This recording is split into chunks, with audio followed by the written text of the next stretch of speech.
Hi, everybody. Welcome to FightNet Radio's Jeopardy edition. My name is Dead Alex Trebek, and I'll be your host this week for Jeopardy Boxing Edition. For all of you playing along at home, you'll be playing with Andrew.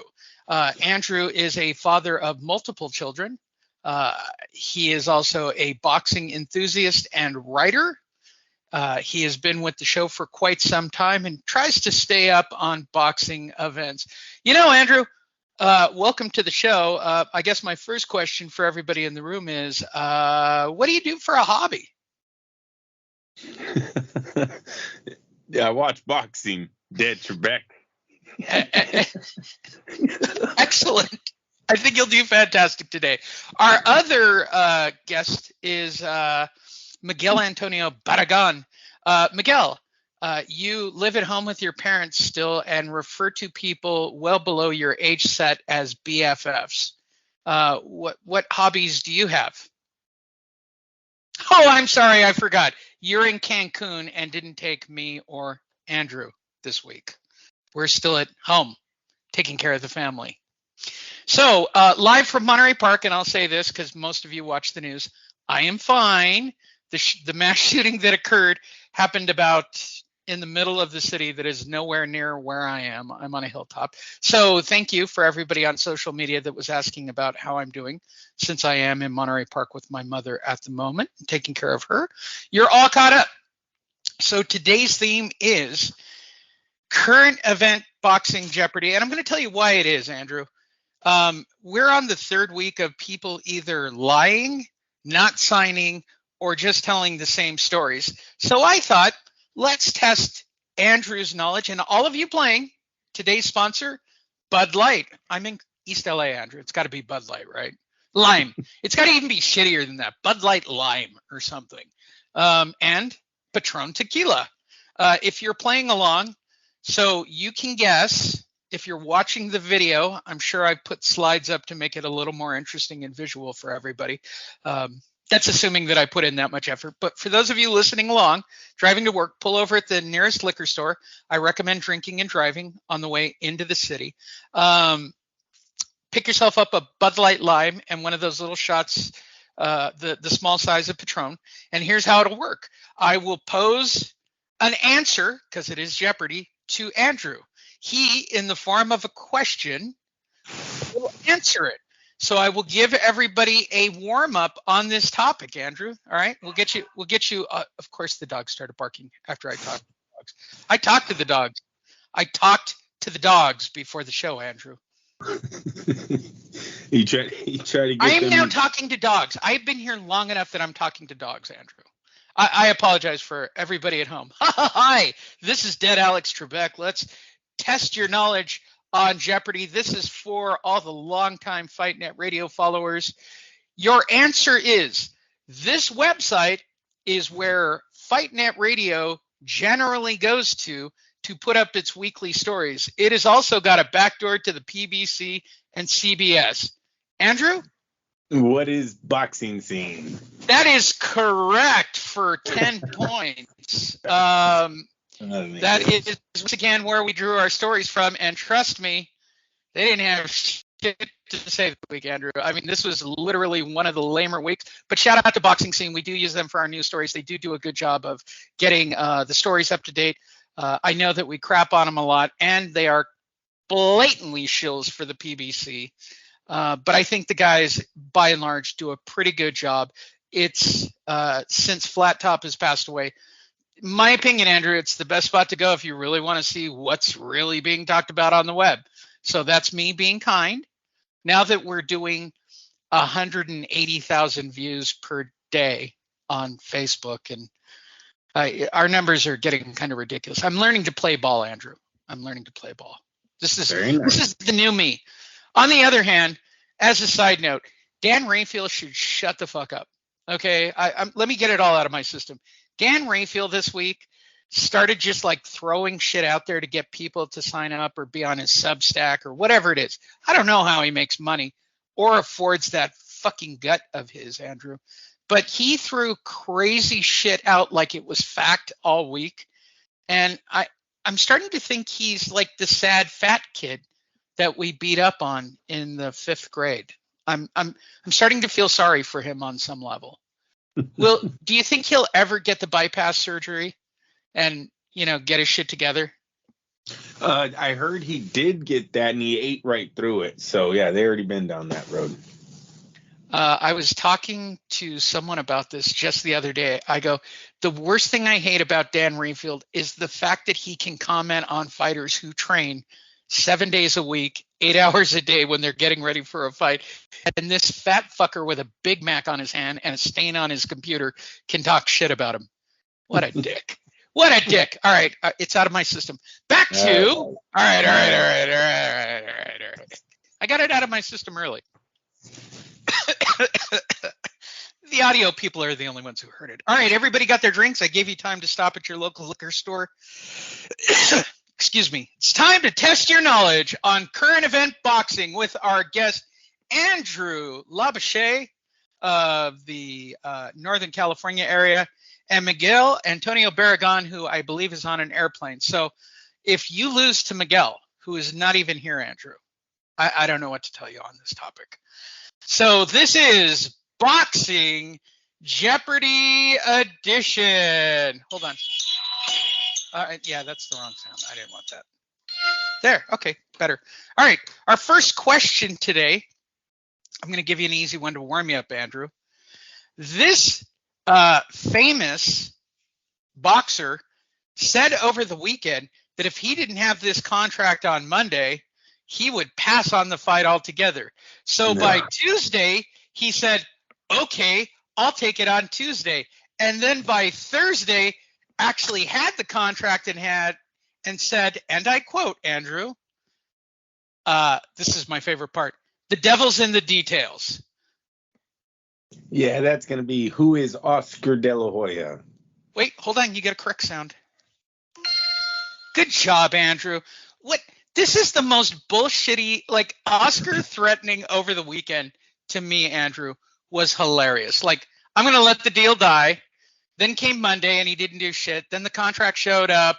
Then he was negotiating the contract. Then he put out an Instagram and a post and a meme and everything else saying, and by the way, for the record, still not signed, Andrew. Still not signed. Yeah, I agree with you on that and the reason why is because we haven't seen Davis say a fucking thing yet. Where's Tank Davis at? Gervonta at? He hasn't responded to Oscar's tweet. He hasn't put out a report about signing a contract. So, I'm very doubtful that this thing got signed. I know Oscar put out a tweet, writings in the devil in the details. Devil's in the details. Yeah, that's what he said. And he put out like a meme on Instagram. For double points. Away, wait, Andrew, for double points, do you think Oscar's just making this shit up? What's that? For double points, do you think Oscar is just making this shit up?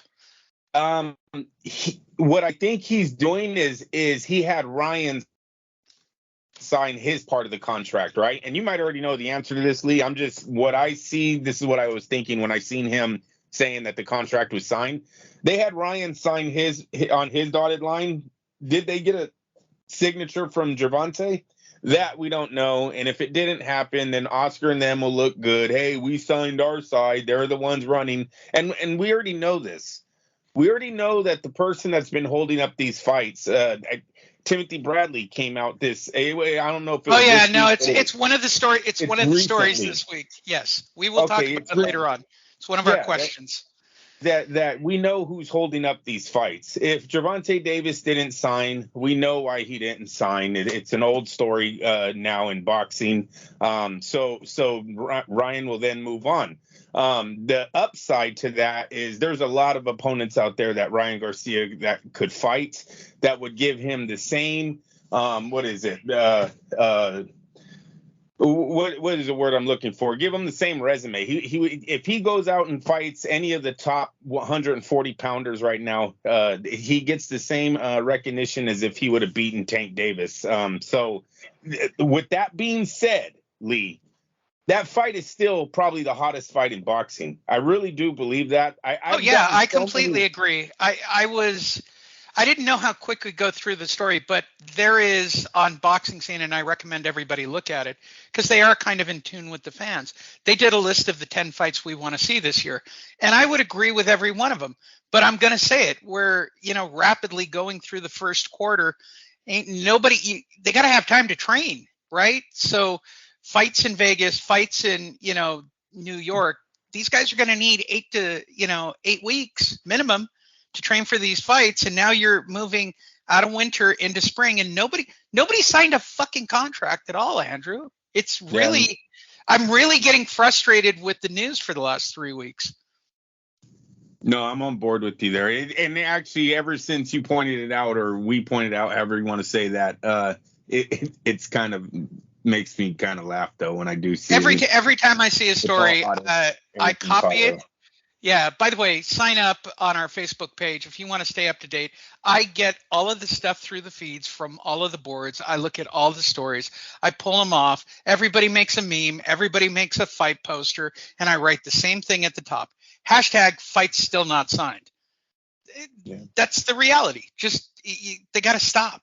I mean, we'll talk about it. We have some of those stories coming up.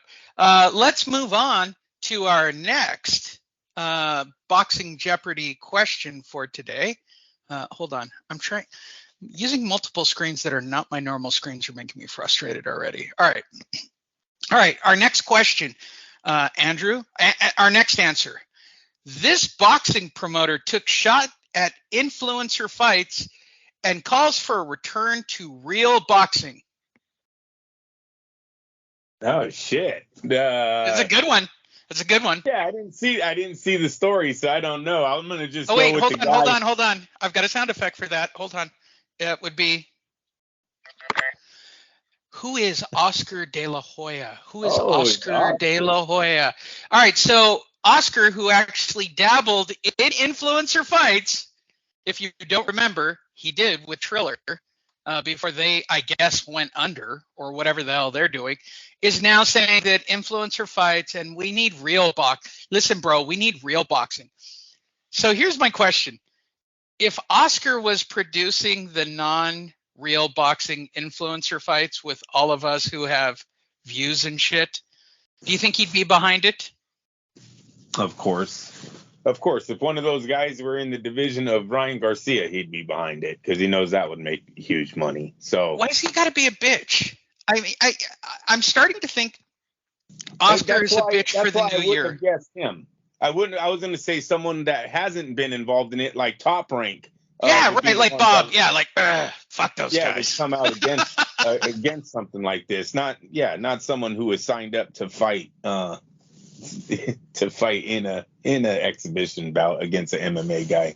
It's just Oscar being Oscar. With that being said, DAZN looks foolish of how far they've went with these these YouTubers. The thing is just out of control on DAZN right now.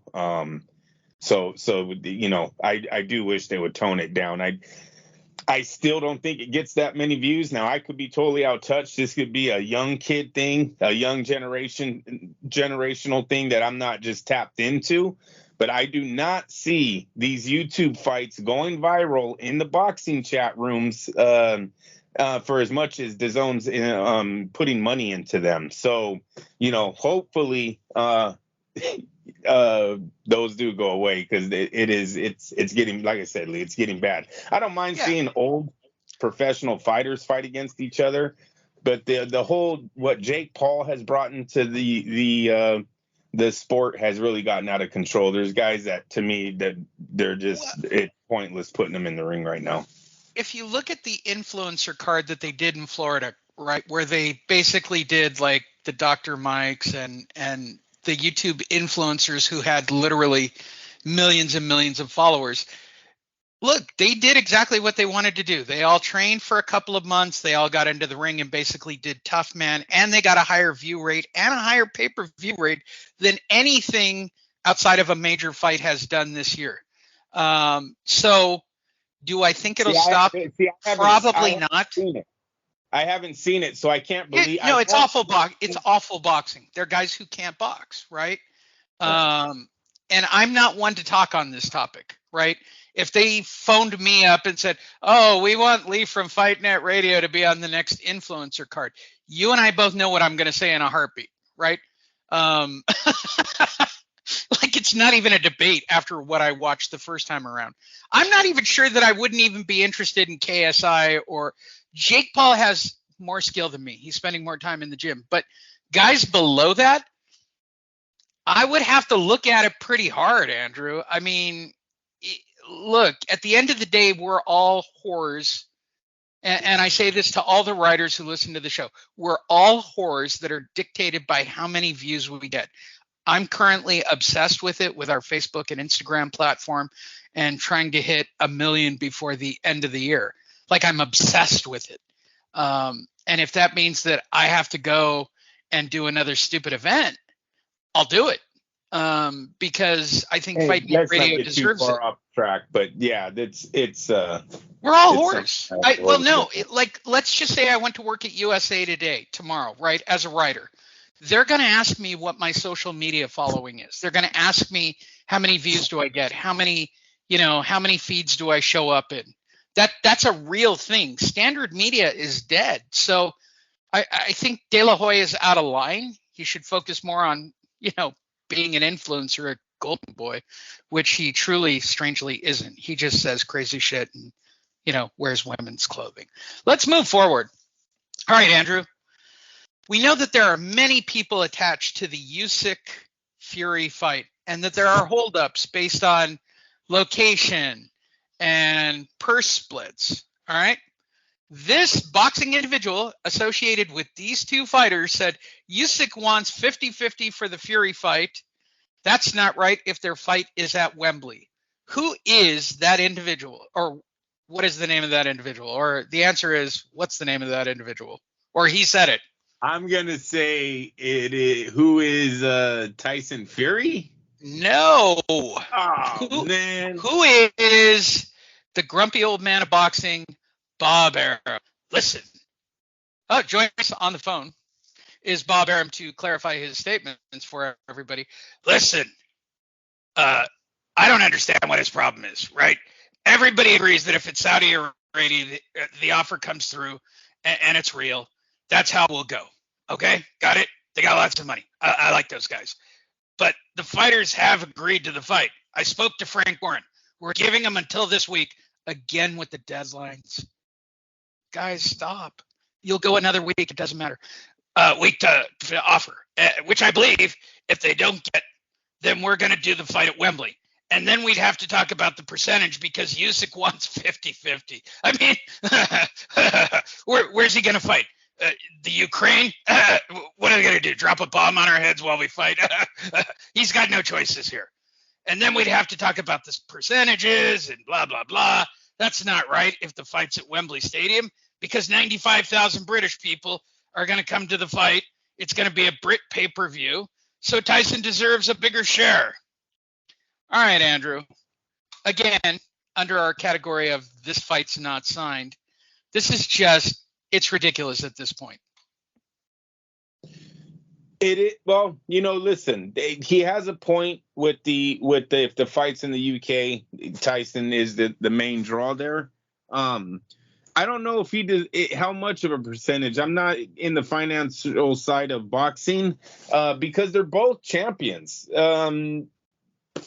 Usyk has done just as much to get this fight where it's at right now as Tyson Fury has. So, what is the real percentage here? You want 5% more? That's what's going to stop this fight is 5%? I can't really see him demanding too much more than that. A 55-45 split when you're talking about a guy as declared champion and as a prize fighter as Usyk is. I mean, seriously, if this fight doesn't get made because of a few $1 million, they're making $100 million. You don't want to make $100 million because you wanted a few more millions. To me, that is just a scapegoat on you actually not wanting to fight Usyk. That's what the real story or the real controversy is going to be, is that Tyson Fury feared getting in the ring with Usyk because he didn't want to lose that undefeated record. because his argument doesn't make sense. You're not fighting a top 10 contender. You're not only fighting a unified heavyweight champ. He's the undisputed champ from another division. He's a Olympic gold medal winner. This guy, he's what's going to complete Tyson Fury's career. Don't run from that. And I'm 50-50. Let's get in the ring and do it. Yeah, especially after he's made comments about why don't we just make it winner take all. Cool.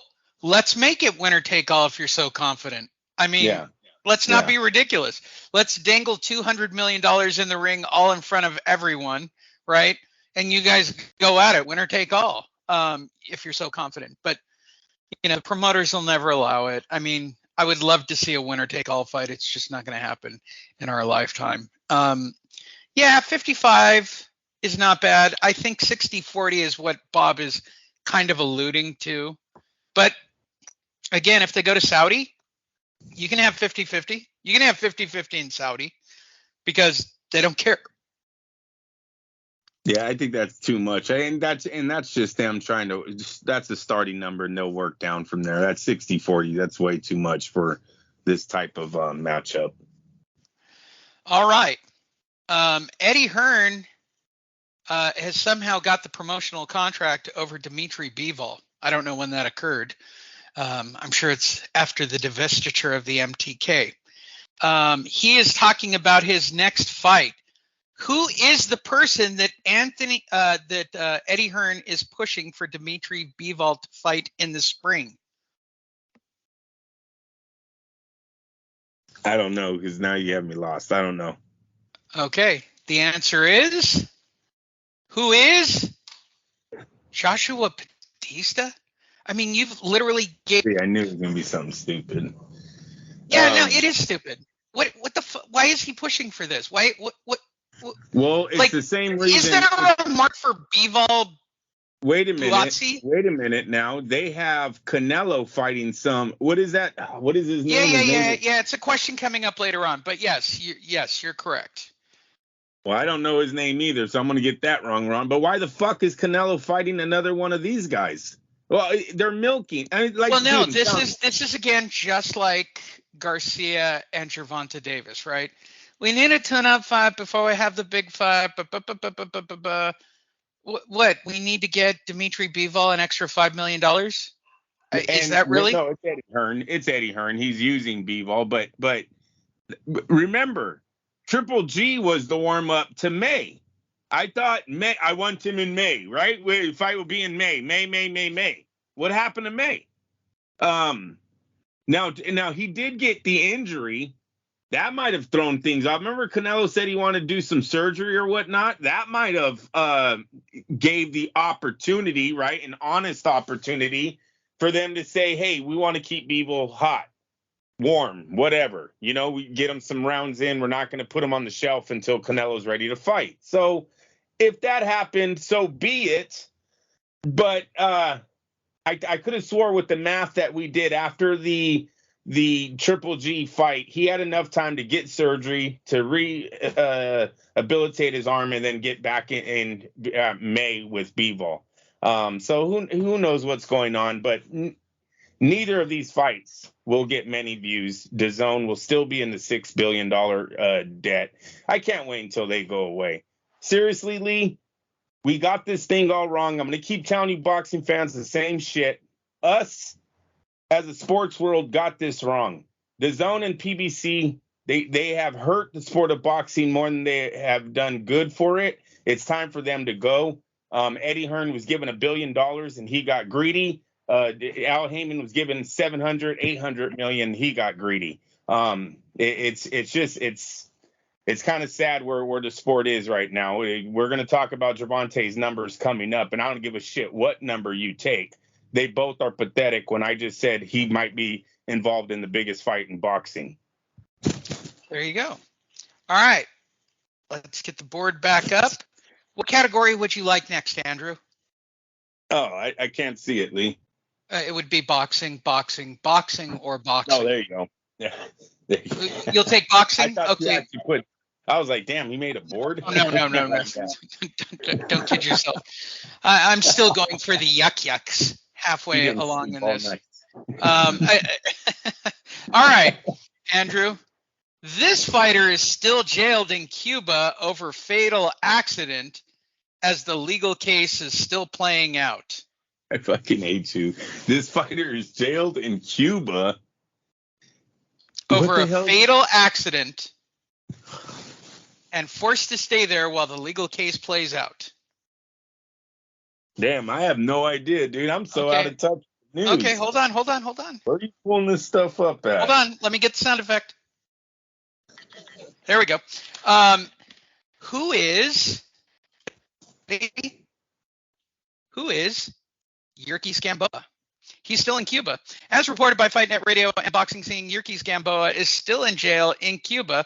Had a fatal accident they have not figured out. Concern is growing for former world champion Olympic gold medal winner Yurkis Gamboa because of unwillingness of the Cuban authorities to release him from jail while waiting for his legal case to be resolved. Yeah, he's a flight risk. I don't want to break it to you. As Boxing Scene reported, as well as Fight Net Radio reported a few weeks ago, Gamboa was involved in a fatal accident on December 31st while driving through Santiago de Cuba on his way to Guantanamo. I guess he was going to get waterboarded, Andrew. Gamboa. Wait a minute now. Now, I don't know how Cuba is recently, right? But don't these young men get in trouble if they escape off the island and then try to go back? any of that, yeah. But I think he has dual residency because of fighting. He's one of the guys that is the word defected, right? He during the Olympics, Lara, the heavyweight Solis. Well, for the record, for those that don't know or live under a rock, you're allowed to legally go to Cuba now. Like, we deregulated that, right? So he can go back and visit family. Are you kind of implying that they're just taking revenge from a decade ago? Yes, I am.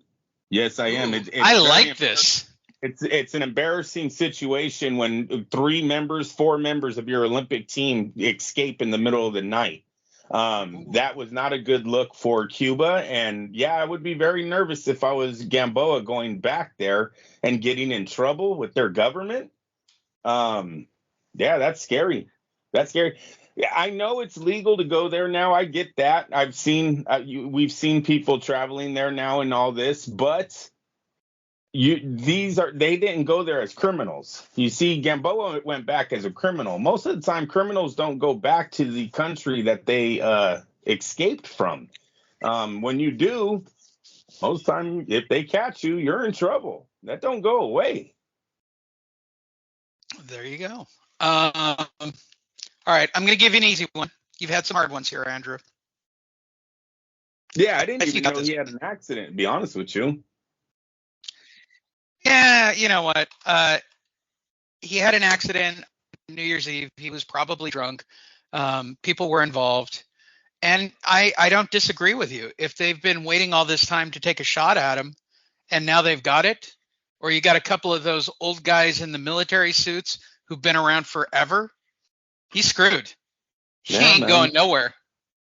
All right, I'm gonna give everybody a very easy one because there might be drunk drivers on the road, and Fight Net Radio, as I said earlier, condones drunk driving. However, I'm gonna give you guys an easy one because I don't want everybody passed out before the end of Drunk Jeopardy. This one's easy. This fighter had an opponent at the beginning of the week who had to pull out due to promotional difficulties. He was then replaced by another fighter who then was signed to another fight, who then got banned by the California Athletic Commission for not wanting to fight in that fight because he, quote unquote, had an injury and used that excuse to get out of that fight to go fight this fighter. He's also the biggest raging hard-on in boxing.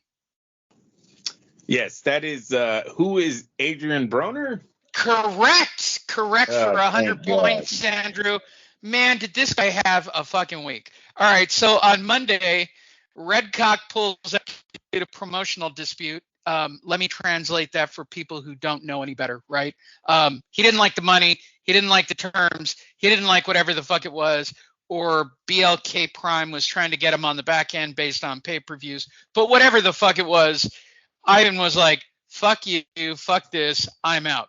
So then they turn and go and find somebody who is even shittier than Ivan Redcock. At least Ivan Redcock had a little bit of, taint on him. He had some action. And he was very interesting at the press conference that we watched. Next to Hank Lundy, Andrew. Hank Lundy. Hank Lundy was the replacement by Wednesday, right? Well, then by Thursday, Hank Lundy,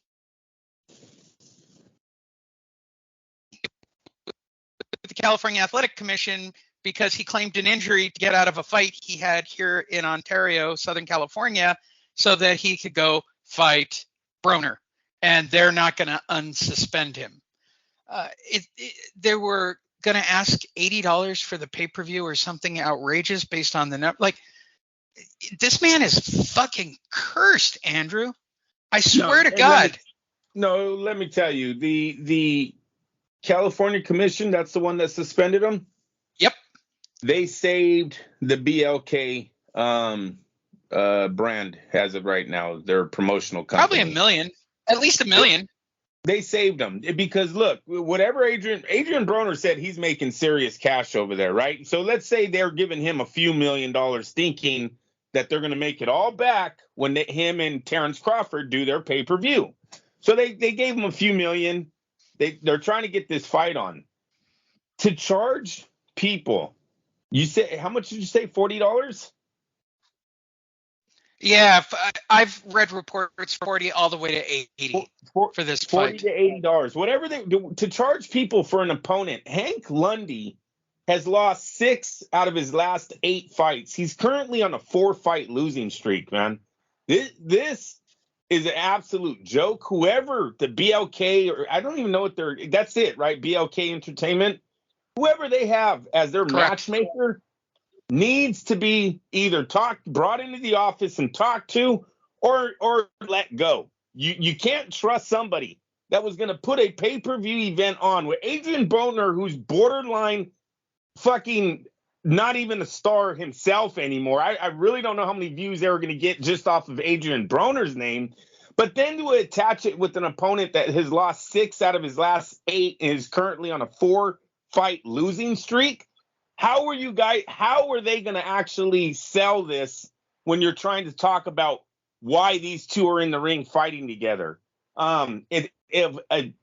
Seriously, the commission did them a favor. They need to go back to the drawing board and get Broner a legit opponent so you can build this Terrence Crawford, whatever you got going with him, build a fight for him that you can bring to the fans and we'll actually tune into.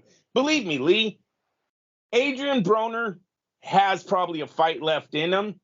It wasn't going to be Hank Lundy that brings the people back to want to spend millions on this guy or a few $100 to watch him fight. It was not going to be Hank Lundy. They got saved here. I completely agree. All right. Move forward. Let me put my video image up. Helps when I'm re-editing this for video. For all of you who are listening to audio, yay. All right, Andrew. This fighter has left the UFC and he's talking to boxing promoters. This fighter it's the heavyweight. Ndundu. Who is Ndundu? Close enough. For you, close enough. Francis Ngannou. And the first one to step right up to the plate, Andrew, of course, Tyson Fury.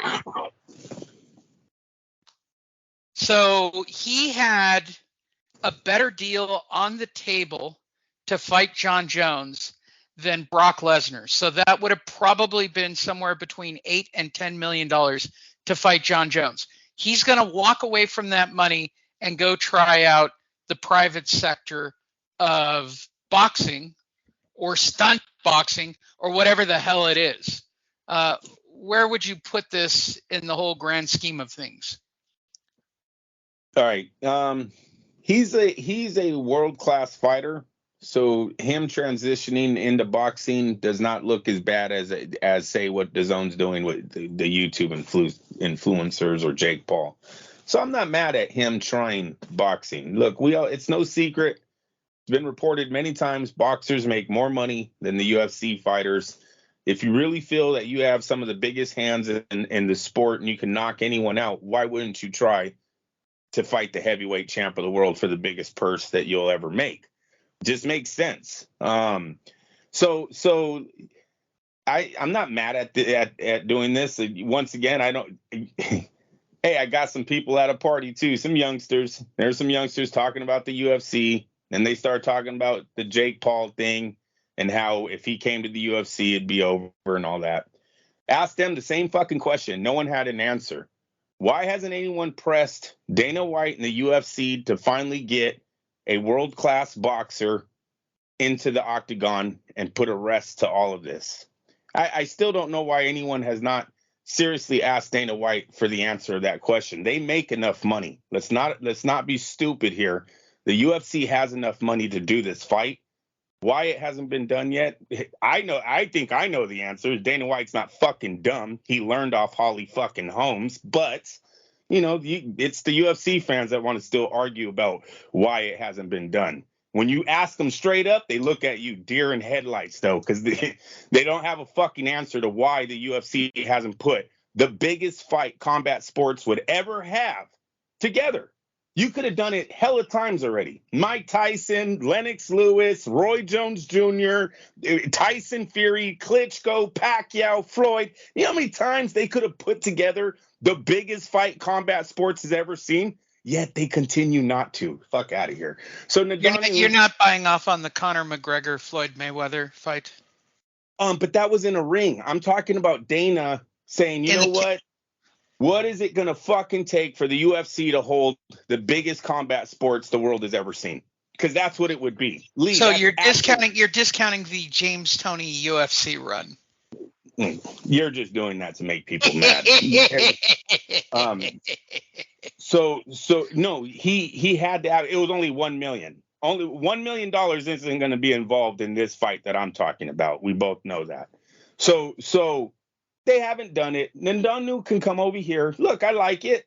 It gives us. Look, boxing needs all the exposure it can get right now. Seriously, because we're being forgotten about. These fucking fights that they're putting out and these channels that they're on. People don't care anymore. They're not going to their fucking guides and going, oh, where can I catch a good fight at tonight? I just need to, here, let me go buy this platform to check out these two fucktards I ain't never heard about before. They're not doing it. It's really low right now. Gervonta's story's coming up. That's going to prove it. But so we can use all the exposure we can. Yes, bring him over. Give him a warm-up fight. Give him 2 warm-up fights. I really don't care. I'm all for it. So yeah, Ngannou versus Fury, I'm up for it as long as he wins a few professional fights. Fuck it, give him a shot. There you go. All right, our next question on Jeopardy Boxing Edition current events is this. This fighter is very interested in having an exhibition with Floyd Mayweather after having a successful fight against another retired fighter. Is that it? That's all I get? That's all you get. Who is it? Who wants Floyd next? He is a boxer. I'll help you out with that. I was gonna say it's your dream. It's the Manny Pacquiao. Who is Manny Pacquiao? Ooh, I'm sorry, that's incorrect. Who is Ricky Hatton? Ricky Hatton? Fuck. Ricky Hatton, who is definitely trying to start the octogenarian league of boxing. I don't know who to blame for all this, Andrew. Right? This has been going on for about, 5 years where these guys are doing these retired exhibitions against these Barrera. All of these guys are just popping out to do this bullshit and grab a couple of grand. I don't know how I feel about this. And to be honest, I don't know why. I know the outcome of a Floyd Mayweather-Ricky Hatton fight. I'm going to be honest. I suspect it'll look like the first time they fought, Andrew. Yeah. Lee, most of the time when you get knocked out, nobody's really interested in the rematch. So I couldn't see how Ricky Hatton would actually get another shot. Manny Pacquiao, he deserves a shot at Mayweather, a rematch at Mayweather before Ricky Hatton does. There you go. That was a good one. See, these are good questions, Andrew. There are people driving around all over the place, especially coworkers of yours that are probably hammered if they're playing the game correctly. All right, let's move on. We all know Anthony Joshua is going to do a tune-up fight before he gets into his I'm going to fight these three big names. He's not going to fight a big name on his first fight. This fighter is excited about the possibilities of Anthony Joshua in a showdown, and he is the front runner. Man, there's so many front runners, Lee. Oh, wait, hold on. Let me give you the sound effect. You're definitely going sound effect on this one. Hold on. Yeah. All right. The correct answer is, who is Jermaine Franklin? And I think the real part to who is Jermaine Franklin, Andrew? He fought on DAZN. He had an upset on DAZN. Oh, who did he upset? Damn it. DAZN just told us this yesterday. They're starting to pump him up. I saw that yesterday. They're pumping Franklin up. It's clearly the direction Eddie Hearn is going. I think you're looking at the opponent. You're looking at his comeback fight. Look, we told you it was going to be a showcase. I didn't know it was going to go this bad. Who did he beat on DAZN, Lee? Damn it. They just told us yesterday. Man, it'll come back to me. But he got someone. This is a fighter that had a major upset. So boom, now you hit the lottery. You get Anthony Joshua. So it once again. It said it last week. Got to say it again. Do you really think DAZN had this in mind when they gave Eddie Hearn that money for Anthony Joshua? What a fucking robbery Joshua has been to that contract that he received. It's third comeback fight, and your third one is a guy named Franklin. All right, so Jermaine Franklin, for those of you who don't remember, the assassin only has one loss on his record, Andrew. One loss. He lost to Dillian White in his last fight. There it is. But he looked good or something, right? Yeah, right. It was a majority decision, and everybody thought he won the fight. Correct. Yeah, that was on DAZN. Yep. There you go. He got one draw by one of the judges, and then the other two Eddie Hearn judges scored it 112 to 116. There you go. Yeah, I knew it was something. Yep, there you go. Good job, Andrew. Good. You did good on that one. You did good. Nah, that's garbage. You think there are people just literally trash face playing Drunk Jeopardy right now? All right, let's give him an easy one. We don't want people driving around, speeding, drunk on Patron and Bud Light Lime. So let's try an easy one for the room. This fighter recently left Top Rank to become a promotional free agent. Oh, that is Edgar Berlanga. Who is Edgar Berlanga? Berlanga. Yes, good job, Andrew. All right, first of all, who's looking for Edgar Berlanga? I mean, like, I don't want to be a dick about this because I do kind of keep up on the news, but who's looking for Berlanga as a free agent?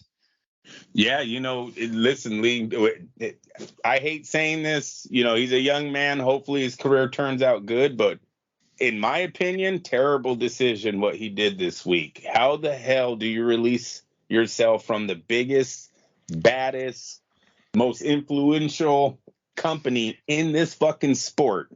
You're talking about the Bob father, man. Hold on. He's joining. Hold on. Andrea, I want to thank you for those kind comments. Yeah, no, you don't leave your company. I'm sorry. Terrence Crawford did. How's that worked out for him? And you're no Oscar De La Hoya. You're no Floyd Mayweather. This is a guy who's taken a lot of slack for his last few showcase fights. These aren't even championship bouts, and people are questioning your skill set. And now you're over here like, I don't need Top Rank. Okay, now I like the first opponent that came at him, De La Hoya with Jaime Munguia. That's a great fight. That's a fight could get put together. That's a great starting point for Berlanga if he's trying to get a championship belt. So I like that where they're going. The thing is, who's going to back him up on the negotiations for this Munguia fight? Like, who's going to be his promoter? Are you signing with Golden Boy? Are you going in on your own? Because we've seen fighters like Prograis try to go that route. Oh, he's out. This week. I don't have any Prograis story, but a good tie-in. Prograis is completely out of talks with every single top-ranked associated fighter. Like, Prograis is out of topic completely. Yeah. I agree with you. This free agent thing that everybody thought that they were going to jam on, based on like Prograis and Mikey Garcia, and I got all these great fights, and blah blah blah blah blah blah blah blah, blah, and I don't have to split 20% with my promoter. Well, okay, where are you now, bro? I mean, Yeah. I don't want to break it to anybody. Nobody is doing really well with this free agent routine. And especially a guy in a place where Berlanga is in his career. He's not a superstar. He's not a household name. He might be big in his neighborhood. He might be big in a city, but you're at no point where you should be calling your own shots or doing your own negotiating. It's just a bad move. I don't like it. Hopefully he goes with the Munguia, because at least if you get screwed on the contract side of that fight, people say, hey, we start hearing that he didn't get the deal that he would have gotten with Top Rank. At least it's an opponent that you'll have a chance of defeating and moving on with your career, then getting back, either with another promotional company or going back to Bob Arum himself.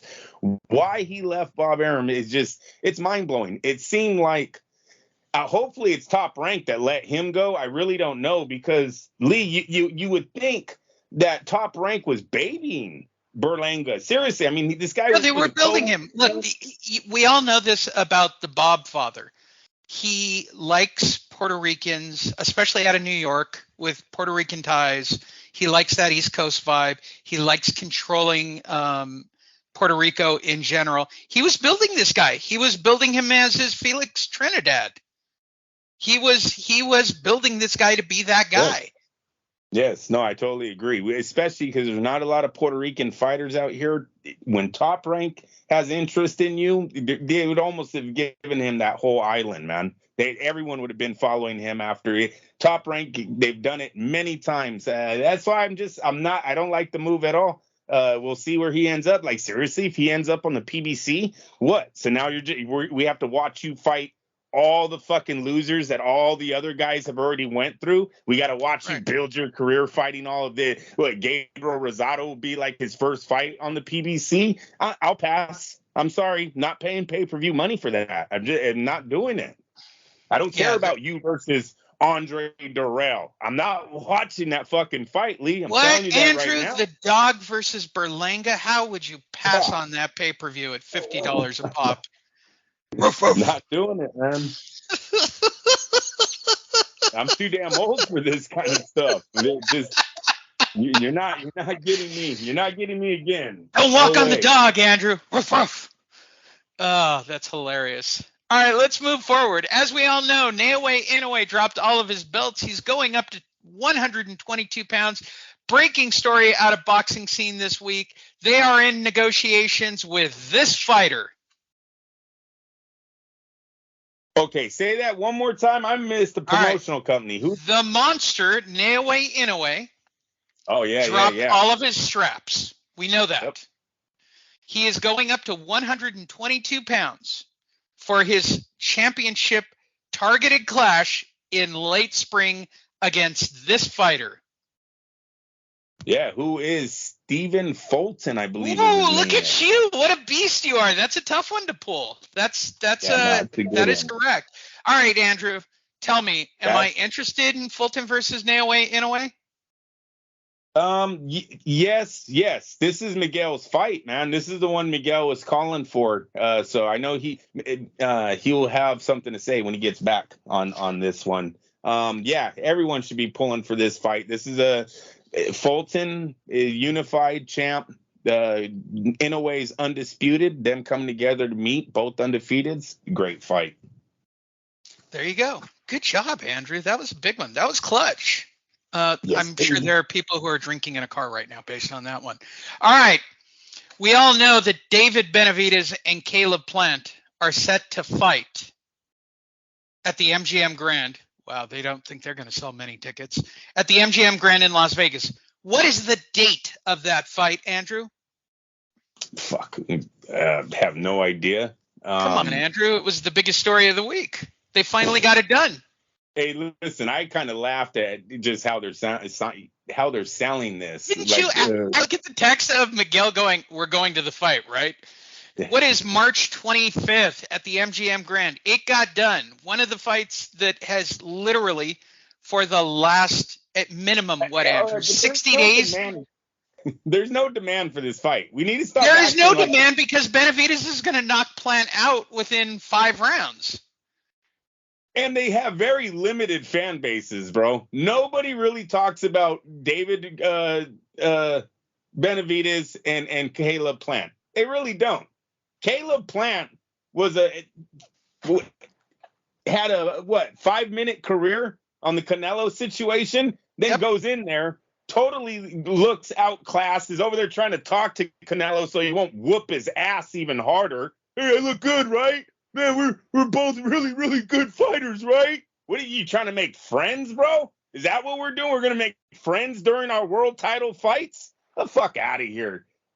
I'm not interested. That fight does not make me wake up at night and go, damn, I wonder if David Benavidez has what it takes to take out Caleb Plant. Yeah, no way. No fucking ways this fight have interest. It's kind of funny how the PBC is selling it. Once again, haven't seen the internet catch fire over this one. Yeah, I'm glad it got finally done. Well, guess what? Caleb Plant had to go out there and take a defeat before this fight actually got done. These guys have been undefeated and both champions for fucking years. Years. Never got done. Now he takes a defeat. Oh, now Al Heyman's like, yeah, you suck to me now. You ain't shit. You ain't Floyd, so might as well fight him now. Whatever. I hope they have a good fight.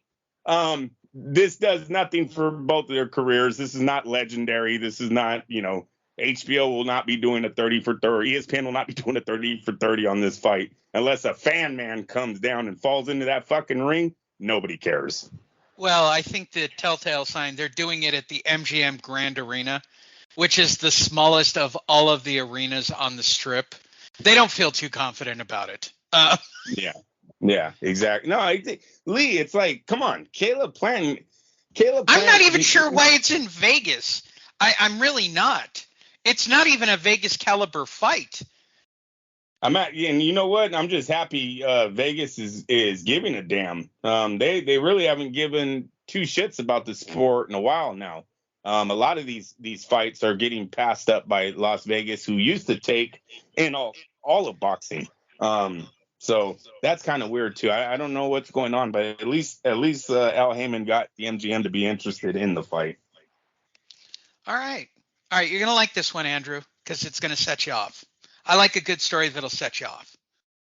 This is the ultimate douchebag in boxing, Steven Espinosa.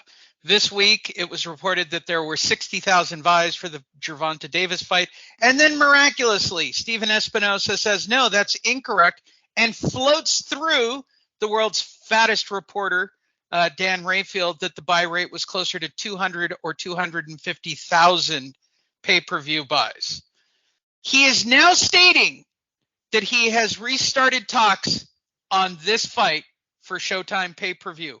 What is that fight, Andrew? Well, I'm hoping that you're talking about Tank and his pay-per-view numbers with Garcia. Yes, Garcia. Yes. And I hope we're talking about the Garcia Tank fight in April. No. To distract everybody from the bullshit of the numbers, he started talking about Spence and Crawford again. Oh, fuck. What a dick. Right? Tell me how much of a smokescreen this bullshit is. And you know why he had to use Crawford's name? Because everybody laughed at the Thurman fight. So he didn't bring up the Thurman, how big Thurman and Spence is going to be. This is a joke. And then he puts out that, we did 200,000. I don't know what you're talking about. We've reported here, per his own words on this show, we don't disclose pay-per-view numbers. Why are you disclosing them now? Because somebody actually busted you and said you only did 60,000 buys? Yeah, that's listen, but There is no coincidence to him talking about this after everybody busting him on this. Espinosa is the biggest douchebag in boxing. I mean, and there are a lot of douchebags in this sports, but this guy is epic. No, I think every time the Showtime boxing comes out of a Showtime meeting, they're just satisfied that they weren't cut, that the budget, they didn't say this next year's budget, we're not going to do boxing. I think that's all Showtime boxing is their goal is right now, because they're barely hanging on. They don't. Their fights are not getting pumped on the internet. There's no one interested in these things. Every once in a while, they have a great knockout. Nobody really watched it live, though. So it's this look, the numbers that Garcia and Davis reportedly did. I don't give a shit what numbers you give me. 61,000, horrific. The sport is dead. 200,000, it's still dead. It's not horrific, but it ain't thriving. I just told you a half an hour ago, 45 minutes ago, Tank Davis might be involved in the biggest fight boxing has, yet his pay-per-view numbers are 200,000. That's the high side. 200,000? It's a fucking joke, man. Like right now, where boxing viewership is to where we were 10 years ago, 20 years ago, yeah, we're dead. Boxing, there's the promoters back then. If they knew that this is what our viewership would be 20 years later, they would tell us pretty much the sport is going to be dead. Guys aren't going to be making money. Real athletes are going to start looking at other sports to get into. Like, who cares that if the 1% can make it in the heavyweight division and make 21 million? Do you know how many people make it in the other sports that aren't the superstars that are still making millions and millions of dollars? Yeah. You will see them. It's literally like being David Copperfield. I see this all the time because I watch Full Us on TV with all these great magicians. But for you to be making $100 million like David Copperfield, that isn't even 1%. That's like 0.0001%. So you want to be, everybody gets this delusional thing at Showtime and the PBC of, I'm going to be the 1%. I'm undefeated and I've got a belt. I don't even care if your last name is Charlo and you're undisputed. You still aren't making the big cash. Like, I get, Andrew, I totally get why Al Heyman hasn't been run out of boxing. He's no different than any other promoter who's ever been around, just sort of moving money and playing the game. But Espinosa works for CBS. How this fucktard is still involved with this network, and he is literally the dumbest creature. I followed him on the night of on Friday night. I was watching his tweets. Like, he was selling it like they were, deep fried cheese sticks at a fair. Like, you're missing out. You're missing out if you're not on Showtime right now.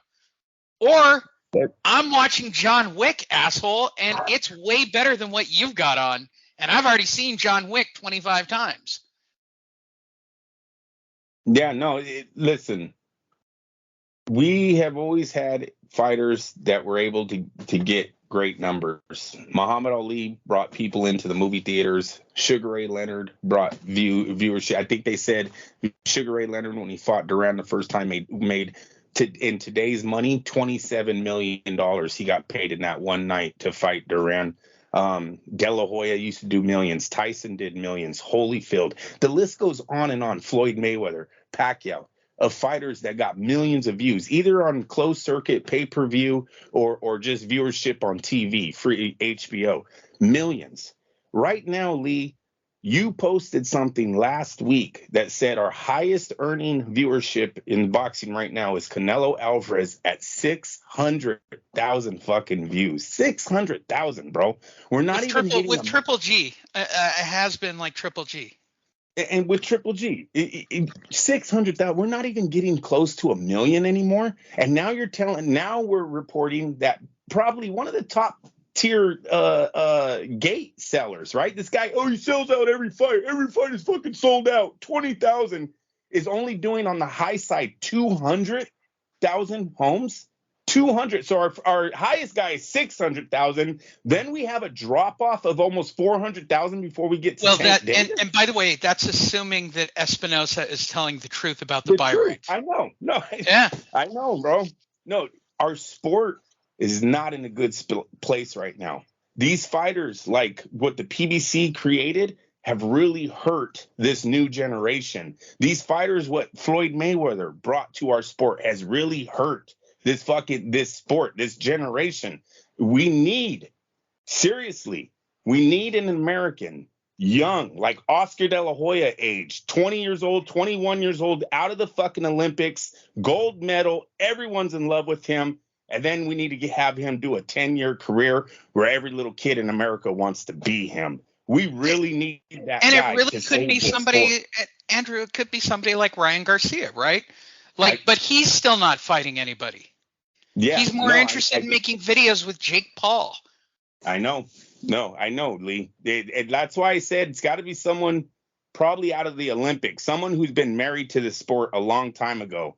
But that's what's going to, if anything saves boxing in America, it's going to be, we need an American to come out young, catch everybody's attention, and then have a 10-year career. And I'm not talking losses. I'm talking a 10-year career of winning and everyone wanting to be that man. I think that's the only way we get out of this, because seriously, the numbers and the viewership and what I see online, it's garbage. Props to the UK, man. Those guys are really holding it down for us right now. Our chat rooms are really flooded with more UK fan base than American at all. I don't disagree with that. And they definitely turn out to the fights. Yes, No matter what anybody says about fights in America, including Gervonta Davis, they're not completely sold out. They're just not. I know what they're saying. I know that they're trying to convince you that, Tank sold out the arena in DC.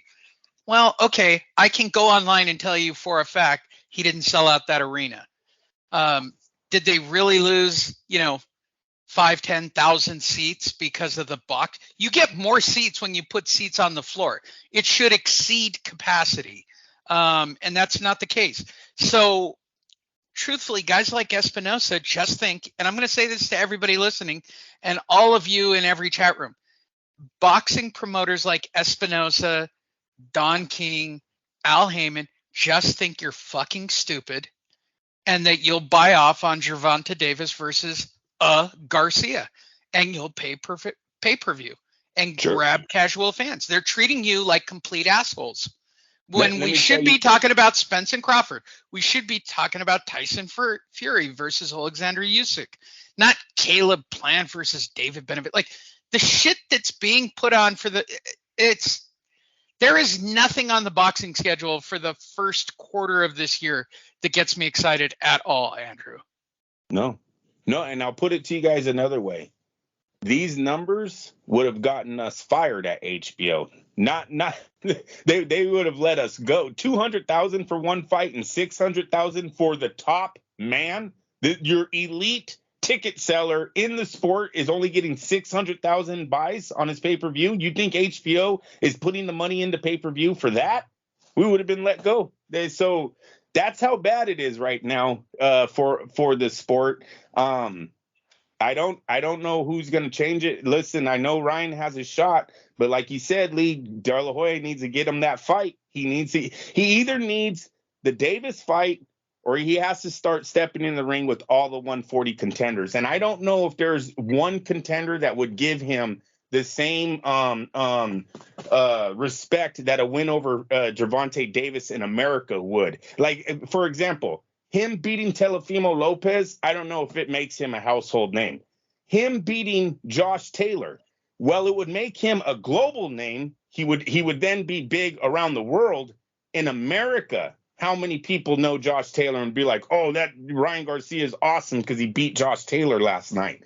I don't know if that's there. So he would have to just start literally fighting all of them to proclaim where Gervonta gives them that banner in one night. That's how big that fight is. Lee, it's the only fight really that I hear people talking about is Gervonta Davis versus Ryan Garcia. That's how big that fight is to not only them two, but to all of us. If they can get this made and Ryan wins, Oscar's in a real good spot. Very good, Andrew. Good job. All right, our next question. Wait, let me use the sound effects. I've waited for this moment. Where is it? Don't they have one for audio daily? Oh, there it is. It's an audio daily double, Andrew. All right. You ready? Yes. This, this is the quote.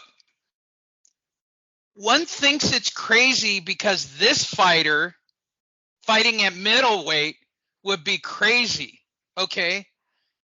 But Fernando Beltran sees something they like in that fight with this fighter, and it's big, and he's very strong, and he can definitely take on Dimitri Bivol.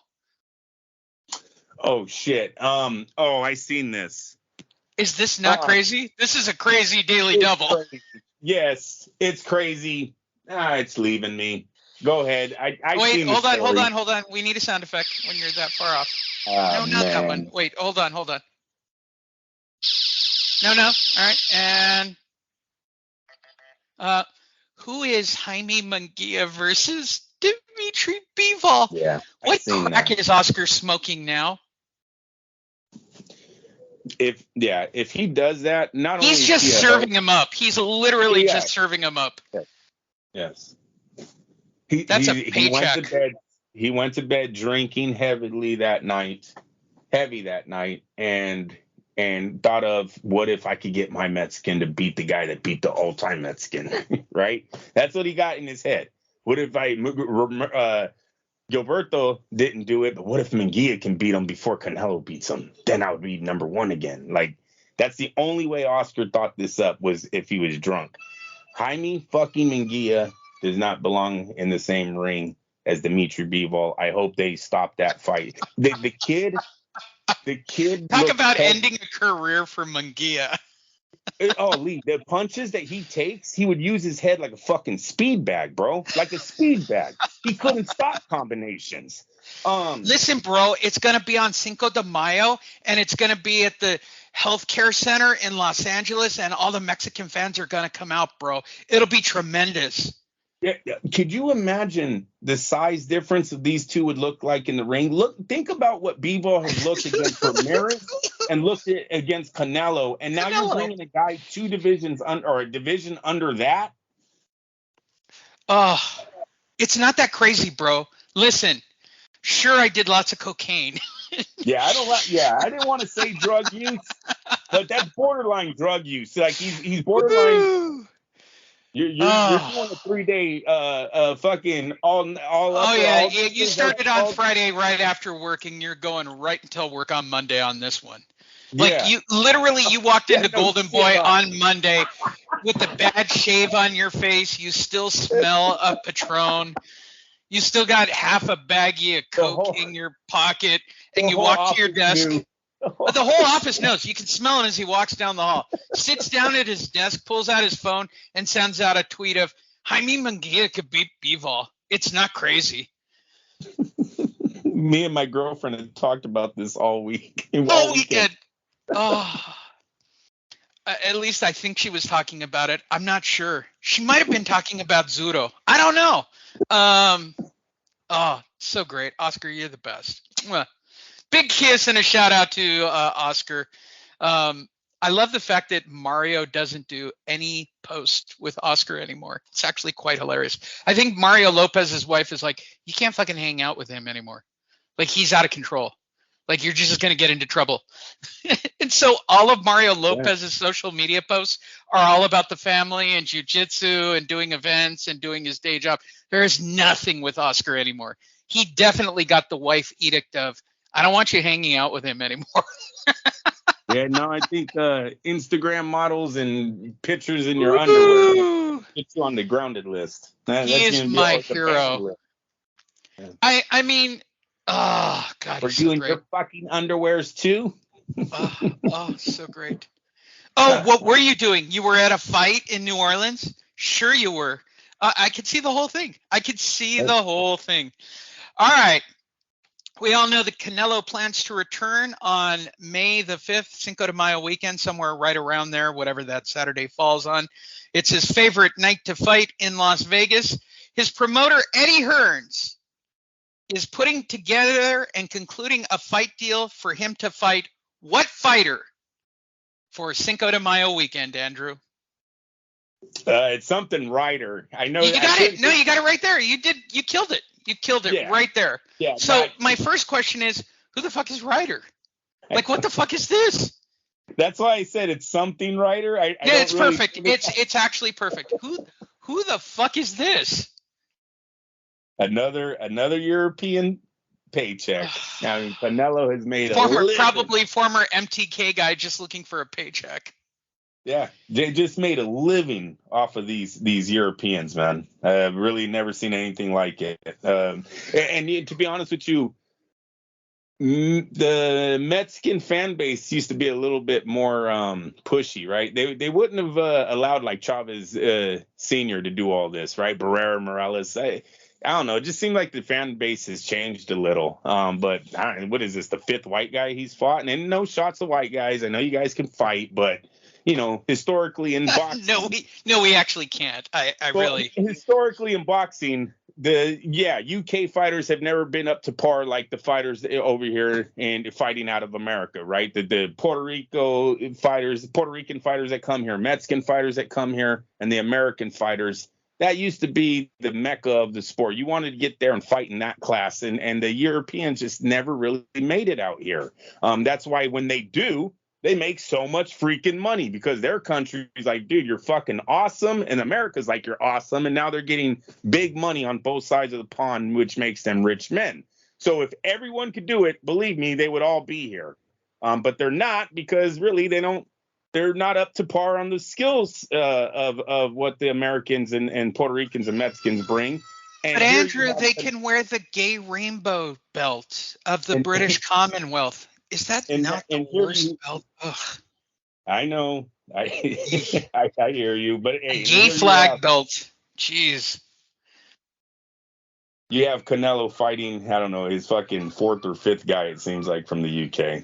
So I don't disagree with it. And by the way, here's a moment. Please put in the comment field if you're a Ryder fan, I guess. I'm sure there's one of you. Okay, so I looked him up. Yeah. And this is what I mean. This is what I mean about they don't make it over here. This man is 35 years old. So he's older. He has 5 losses, Lee. 32 wins and 5 defeats. He's been knocked out one time. So I scrolled down like, all right, well, is he on a win streak? Yes, he's on a win streak. 4-fight win streak. Not a single name that I know. Zach Parker was undefeated. I don't know who Zach Parker is. Daniel Jacobs. He beat Daniel Jacobs in 2022. I don't know who Jacobs was in 22, but at least he beat him. That was probably on the zone. You know what? We seen that fight. Lee, we covered that one. Yep. That's the fight. Eddie Hearn takes fucking Jacobs to the UK. Remember, we were all like, why is he fighting Jake? And Jacobs just looks out of touch. He looks like he just wasn't up for the fight. So, yeah. By the way, that's what they're going to sell. He beat Daniel Jacobs. Yeah, that's their out. Just like the Franklin we said earlier, who had the close fight with Dillian White on the zone, now gets AJ. Here you go. This guy beat a very old, very out of touch with the top 10, Daniel Jacobs. Now he's in the line to fight Canelo. But with that being said, Callum Smith beat him and Rocky Fielding beat him. Aren't these Rocky Fielding, Jesus. Fielding. Aren't these both prior Canelo opponents that both got knocked out by him too? Yes. So yes. You're fighting the guy that lost to both of those guys? Cool. All right, very cool. Cinco de Mayo weekend. The man who beat Daniel Jacobs. Come see Canelo Alvarez at the T-Mobile Arena in Las Vegas. Make your plans now. Oh, jeez. I'm disgusted. It's very sad when you spend that much money because we've all done it, right? But yeah, and Vegas is overpriced right now. I mean, what everybody thought a trip to Vegas was before, Now the prices have, skyrocketed in Vegas. They're still trying to comp. Oh, Now you have to go and sit down at a gas. Say play poker, you play 21, right? You're sitting at a table, you're talking to someone. Hey, what are you here doing this weekend? Oh, I came to watch the fight. Oh yeah, a good fight. That Alvarez. Yeah, Alvarez. Who's he fighting? John Ryder. John Ryder. Who's John Ryder? Yeah, well, he beat Daniel Jacobs. Who's Daniel Jacobs? Daniel Jacobs.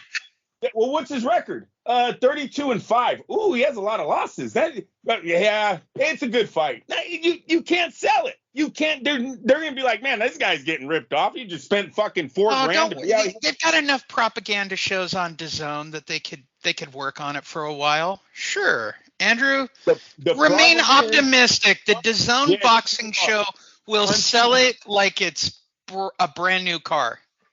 I would believe you if they told me America actually bought into DAZN. But what I'm being told is DAZN's in a $6 billion hole because nobody bought into it. So no one's watching their build-up shows. No one's watching those two guys that do all those boxing shows. I don't even know their names. I'm so terrible right now. But they're not watching them either. They're not watching the one on Showtime either with shitwhacking double bum or whatever. Like they both have sort of the same format. Oh, we're going to get real edgy guys. They're not edgy guys. They're talking about your fighters in a pro way. Like the problem is, and it would be the same problem if we got hired. I'd be very hard pressed to be on a panel and shit on people in my own promotion. I mean, if you're paying me, you're kind of paying me. It's kind of how it works. I've never seen a PBC fighter get shit on, no matter how outrageous their fights are. Same for DAZN. Daniel Jacobs was a failed experiment for Eddie Hearn. I don't know what he saw in Daniel Jacob. I don't know why he pressed it so hard. I questioned it when it first started. And now it's like the template. Let's get a mid-level fighter, build him up, and make him somebody's opponent. And then when he gets beat, we'll just kick him loose. So right now, Saul Alvarez, since 2018, his second fight with Golovkin, he has fought in Rocky Fielding, Callum Smith, Avani Yildirim, Billy Joe Saunders, and now it's going to be John Ryder. That's 5 opponents under his DAZN contract that were all from the UK, the place where Eddie Hearn's from. Did any of these guys have actual legit shots at the pound for pound? This is the pound for pound champ in America. I think not. I make billions, bro. I make billions, bro. You don't know. It's strap season. It's strap season. Yildirim, we were told on that night, was his sparring partner before. Like, are you fucking? He got paid $30 million to fight his sparring partner, Eddie? That's what you did to DAZN? Good job of their money. Real good job. As a side note, are boxing fans finally just starting to get somewhat of a clue? Like the only thing boxing seems to be preying on are people who are living off the last best era of boxing, which is kind of the 90s, when you got a halfway decent fight card with at least 2 or 3 fights at the top of the card with guys that were in the top. Like real boxing fans, I just know this because I do all our social media posting and I'm in the chat rooms. Nobody is like writing hate to me when I say Steven Espinosa is full of shit or I make a comment about the fight not being signed. People are jumping on these going, what the fuck are these people doing? Like that is very common in the chat rooms right now, Andrew. They're very burned out. It is. No, burned out. The PBC has burned a lot of people out. Look, the Mayweather-Pacquiao fiasco burned a lot of diehards out. Come on, that carried on for what? 5 extra years than it was supposed to. Seriously.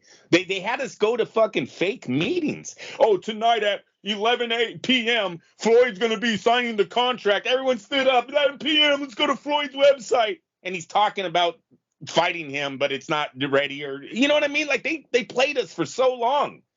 And now these other guys don't even deserve it. They're trying to play us, and the story's getting real old. It's not working. And unfortunately, the worst decision we ever did was letting HBO walk. We should never have done that. But you live and learn. Hopefully, Lee, HBO will take us back. Because to be honest with you, HBO hasn't really. They've had a Game of Thrones moment where Game of Thrones was huge, like Sopranos. I get it, right? They're doing good, but they haven't really had a lot of home runs come out of HBO since the Game of Thrones, Sopranos, and all these. What they said, these miniseries were going to take over the boxing platform.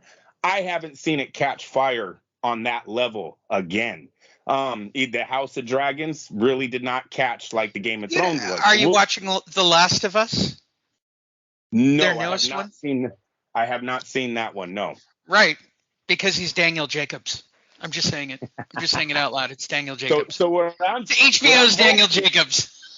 What I'm hoping for is that HBO at some point will reach back out to Bob Arum, Top Rank, and go, "Do you want to try to bring HBO boxing back?" I think he's into the look. He did close to 500,000 views for F.A. Ajabag. Okay, on ESPN.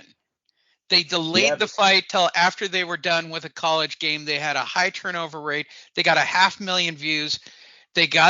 Look, he's getting paid good money by Disney. He's not going anywhere.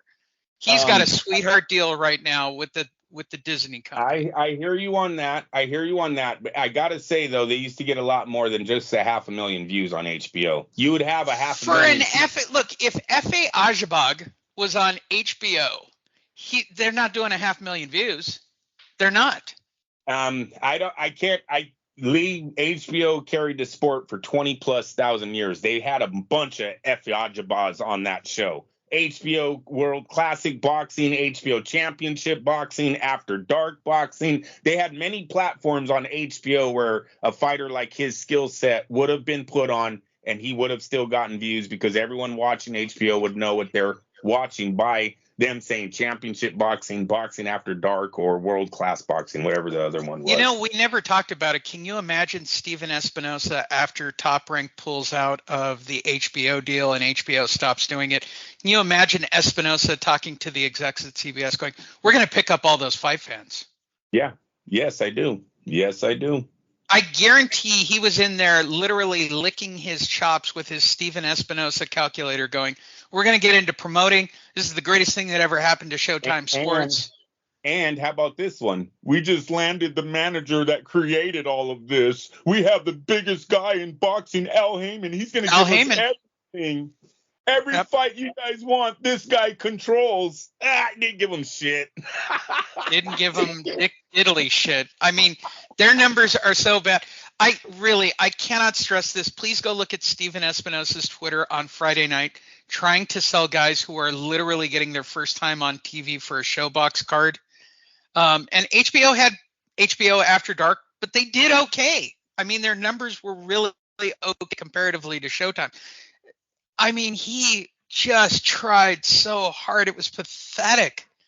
And literally, he got lit up like a Christmas tree on Twitter by all the boxing fans, or at least those that follow him.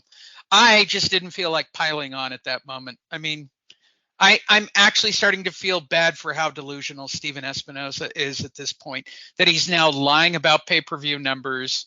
One writer actually tweeted, "Look, Steven, if you really did 225,000 pay-per-view buys, unlike the 60,000 that I stated earlier in the week, just give me certified numbers from Showtime, and I will shut my mouth and I will apologize publicly on this platform." Yeah, that's not going to happen. It's just the numbers out of the Steven Espinosa calculator. Moving forward on Jeopardy, Boxing Edition. The last thing I want to say here, because I think it's going to come in the future, is how much debt the PBC has built up with some of these fighters. The lawsuits haven't come out yet because he's probably giving them a few grand or a few 10 grand, 20 grand here whenever he can to keep them off of him. But if that company goes under, because we hear things like Adrian Broner all of a sudden throws out tweets, "Hey man, you owe me $10 million fucking dollars. I want my fucking money." Right? You see these things that come out, and it's like, how many times were those contracts like, "We'll pay you when we can. We'll pay"? We seen Floyd come out, "Oh yeah, you don't get your money until 2 months later, or did he say 2 years? Right? Remember? Yeah, he said something crazy on the Jake Paul fight.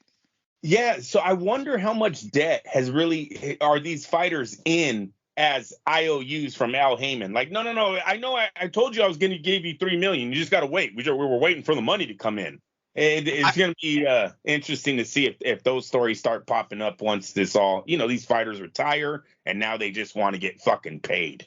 I actually think boxing has to get a lot worse before it'll get better, right? You're going to need PBC to go out of business. You're going to need Steven Espinosa to, be relieved of his job at Showtime. Clearly, he's got photos of executives having sex with underage boys. Near I can tell. I don't know how anybody can think that Espinosa is doing a solid job. So you've got to just sort of remove that Showtime, Floyd, Al Heyman section of boxing and just pull it all the way out. Let those fighters float around and be quote unquote free agents and see what their exact value is worth for fighting nobodies. And that's the only way boxing is going to get better. You have to pluck the weed out of the garden. And this is something I want to say about their live gate sales. We need to know, one, are they buying their own tickets? Because there's always been a rumor that Floyd used to buy his own tickets. And two, how much of Al Heyman's music connections have to do with those seats being sold in certain cities? Like, is he bringing all of his performers to different clubs? The clubs are the one distributing the tickets. You get half off if you buy this concert ticket for this club. And you understand what I'm saying? Like, because it's really weird. They usually say that the private closed circuit is what drives the fight, right? If you have a big fight, you're usually going to see that on people at home are the ones that are making this thing big. It's not actually the live gate yet. In the PBC PBC's ways, they're always leaning more on their live gates than they are on showing us actual numbers of what these fighters are doing on viewership numbers, closed circuit wise. So that's something I think needs to be looked at too, is how many concerts, like in this Las Vegas thing, how many concerts are going to be put on by Al Heyman with his performers in the MGM Grand properties that are going to get people to get half off or maybe a fight ticket with the fucking concert ticket. Like, I don't know how it's going, but it's just really weird that no one's tuning into these fights at home, yet you're selling out in the city that you're fighting in. And it doesn't add up. Well, and I think there's one additional thing that goes even on top of this, which is anybody going to talk about the PBC Fox deal that seems to have evaporated into thin air that nobody's talking about? When's the last time PBC was on Fox? No, I think that one's gone. Look, I think it's gone too. And nobody talked about it. They just let it roll on by. What happened was when those contracts ran out, they told Al Heyman, all right, give us 20 more million. We'll put you back on. If not, hit the fucking road. Your ratings are garbage. We could put reruns of fucking Friends and get more ratings than what PBC is bringing us. So he was paying for those time slots. When that PBC money started running out, all these platforms started going away. Now, that's why I thought for a while he was going to sell to DAZN. But maybe both of them were at some broke-ass meeting where all the broke people are, and they're like, we need to come together and try to save both companies. Maybe that's all that was going on there, because now we are hearing DAZN $6 billion in debt. Fake wrestling does better on Fox than Al Heyman's PBC. Oh, congratulations, Al. Pro wrestling does better numbers on Fox than you ever did. Lee, I told you on ESPN, we were only beating fucking the WNBA. All right. So boxing as a whole right now is not looking, it could be doing a lot better. It really, where we used to be and where we are today, it's really sad. Many of the old timers will say, no, your sport is dead. Fuck out of here. I don't disagree with it. And it goes back to what I've been saying since the first of the year. Sign the fight. Just sign the fight. Just stop talking. Just go sign the fight. Okay. Just sign the fight. I'm praying that the lightweights are that generation. And see, that's most of the time in boxing, Lee, that's what saved us. That's where I wanted to go with too. Heavyweights were always the king of all sports. The heavyweight champ was the king of all sports in America. And then when the heavyweights went out, you look at the middleweights, you look at welterweights. We've always had these different eras that were we were holding it down. Even recently, when Barrera and Morales and Pacquiao, and then we're holding down the lightweights. They were doing bigger numbers than the guys all above them. But we've always had these divisions that were able to do it. Right now, we don't have that standout division. We thought we did. Oh, we bragged about the welterweights. Oh, the welterweights are going to be so good. We have Thurman, we have Spence, we have Crawford, Pacquiao, Floyd Mayweather. Oh my God, there's so many fucking people. None of them fought each other. Floyd didn't pass the torch to any of his PBC brothers. You think he was going to really let one of those fucking guys beat him, where he had to walk into the building and see Spence sitting there who beat him? Nah, Floyd was like, fuck you, not doing it.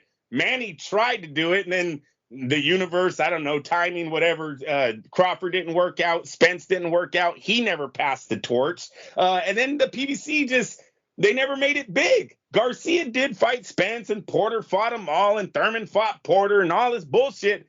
But the fights never lived up to the heyday of the welterweights when they had the four Kingsmen. All right, Hearns, Leonard, Duran, and Hagler. When we had those guys, they made fights the whole world watched. The PBC, they sort of did it with their guys. They didn't live up to it. So we thought we had a division that was going to carry us into our next superstar. It ended up not happening. Saul Alvarez lost to Floyd Mayweather. That hurt us. He was going to carry Mexico. He should have carried Mexico into the next superstar. He fucking blew it. He didn't win his fight against Floyd. So, it's all a bunch of things that have happened that have put our sport where we're at. America, there's a father out there that's teaching his son. There's a lot of money to be made if you can get your kid the next. I'm going to say De La Hoya or Sugar Ray Leonard. And I say Sugar Ray Leonard because to me, he was the last African-American fighter that made serious money and a big dent in this sport. Roy Jones Jr., while he was a great fighter, probably the greatest fighter, athletic-wise that I've ever seen.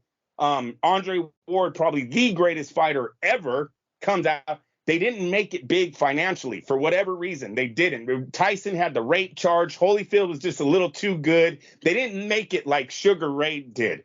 We need another Sugar Ray Leonard or Oscar De La Hoya to come to this sport. And if that can happen, maybe the times will be good for us again. Maybe. I'd take a Shane Mosley at this point. He was never as big though, Lee. He was doesn't matter. Still, I know why you know him. I know why you know, because he's Southern California. The kid was awesome out there, but he was not Sugar Ray Leonard. True that. All right, Andrew, last couple of questions. This fighter was scheduled to fight Jack Catterall and tore his Achilles arch, postponing the match once again. Yeah, who is Josh Taylor? That is correct. Fuck, he's never going to get this fight, dude. He's never going to get this thing cleaned up. I don't think he wants to fight. I mean, how do you just randomly, tear your Achilles arch? That's not a normal injury at all. I mean, this sounds almost like a bullshit Canelo Alvarez. Oh, I was training and I tore my Achilles arch. Your Achilles arch, that thing on the bottom of your foot where the arch is, you tore that and you're postponing your fight. I don't think he wants any part of Jack Catterall.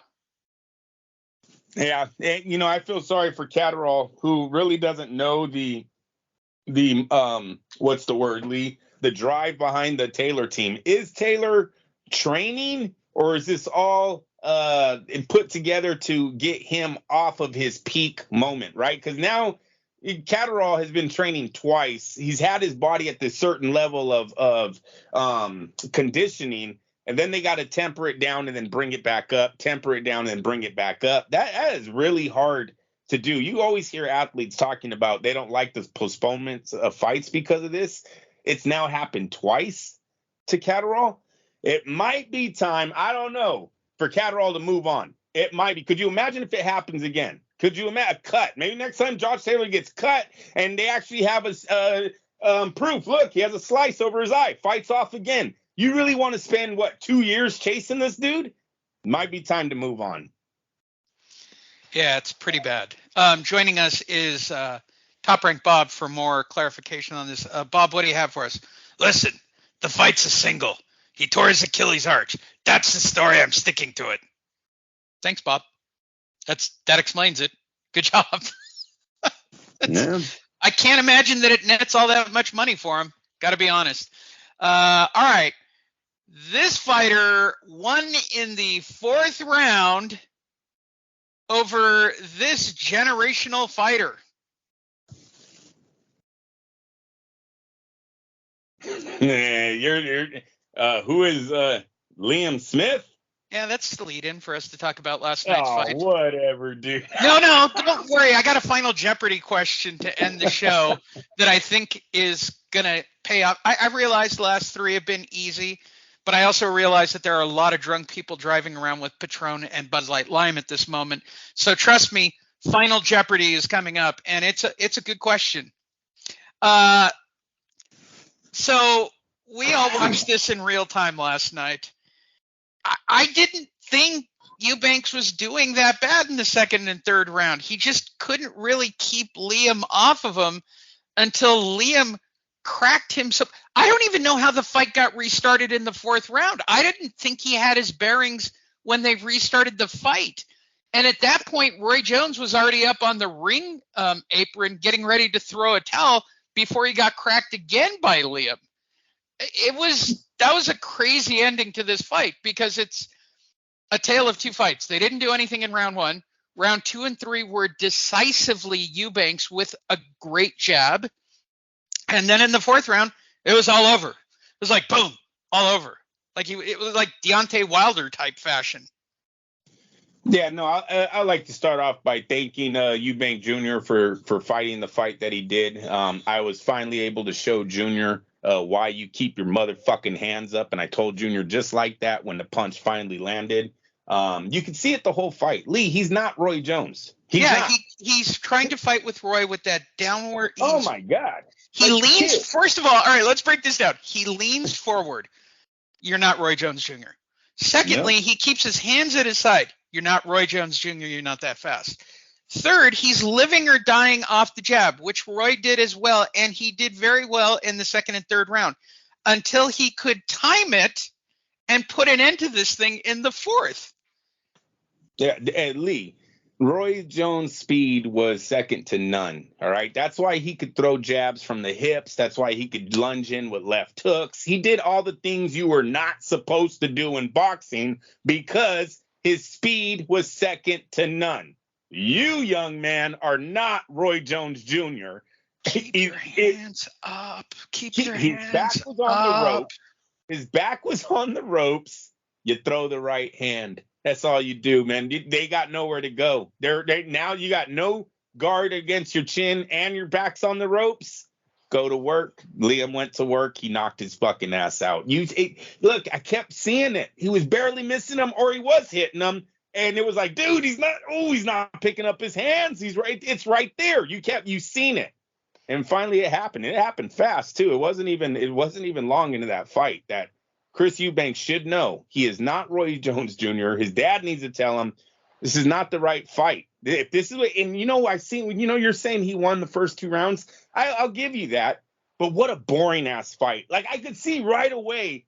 Oh, Eubank is going for the 12 rounds. Oh, here we go. Jab, and I'm moving, and I'm jabbing, and look at me, I'm so Roy, and he's not Roy, but he's acting like he's Roy. The way he did his shoulders, the way you could tell the young man watches a lot of Roy Jones film. He has Roy Jones as a trainer, so I'm sure when Roy Jones is showing him things. The lean forward with the shooting from the hips thing. When I work with people at boxing and anybody, I should keep your hands up, jab out from right next to your cheek, bruh. That's where you want to jab from. Your hand should be touching your cheek and your jab should be shooting right from your cheek and right back to that spot. And if you're going to commit that right, you better roll under that thing and pull that hand right back up to your right cheek too. This guy didn't do any of that shit. He didn't do it. He just kind of had that forward, here's my face, I'm going to jab. And he did great for 2 rounds. And then Liam cracked him, and that was the end of it. And cracked him so bad that honestly, I think they should really go look at that tape. I don't know how they restarted that fight after he got knocked down the first time. And I agree. Look, I thought Eubank was the ticket seller there. I was wrong. They were there for Liam. Yeah, when he comes out, that crowd is losing their mind, and I'm like, what has Liam Smith really ever done his career? Andrew, he's white. It has to be, right? Liam, has to be. There has to be. They were not behind a generational talent. This guy should have that city in the palm of his hand just based off of daddy. I mean, are you joking? Oh, they do not like Eubanks. He's lost all of his big fights over the pond. He's 34 years old. He's got nothing but gray hair. He never held a title. It has 10 title defenses where he was just over there in the UK knocking people out. It's like, where the fuck did this whole arena come for him at? But seriously, the camera phones are out. They're all filming him. He's having a good time. Then Eubank comes out and you just hear this boo. I was like, oh, it just threw me back. I was like, man, yeah, shout out to Liam Smith. Yeah, I didn't think you were shit in the boxing world. Totally wrong. You fucking have a fan base over there. Yeah, you see Eddie Hearn right away post, who's next for Liam Smith? I was like, oh my God. Oh yeah, no, he stepped over Eubank's body right there in the ring. And I have stories that I didn't put up, but I'm telling you, all week long was Eddie Hearn and Conor Benn talking about fighting Eubanks because they expected him to win, right? That they were already selling Eubanks versus Conor Benn again. Yeah. And the minute this all went the other direction, it literally looked like a movie. It was Eddie Hearn stepping over the dazed body of Eubanks, who then went on an apology tour and said, oh, it was a good punch. He caught me, yada, yada, yada. Really respectful. Shout out to you. Listen, bro, you lost. You didn't just lose. You got jacked up. I mean, this isn't like you went 12 and got a majority decision loss. This is, you got the wrong trainer. You're doing the wrong things. Your mechanics are wrong. Conor Benn would knock your head off. Yeah. Okay. He would just bully the shit out of you. Liam Smith is not even the caliber of a Conor Benn strength and size wise. And you got taken out by Liam Smith? Eek, bro. Yeah. I don't want to break it to you. That was your last fight with Matchroom Boxing. Eek. I mean, yeah, maybe you'll squeeze him on an undercard because he's got a name. Maybe. You'll be a comeback fight for Conor Benn to knock out. But that was terrible. Oh, that was not a good look. That is getting exposed, which would pretty much be the same thing as Jaime Munguia versus Bivol. I would expect it to be that kind of same. Oh, the 4th round, Bivol knocked him out. Bad.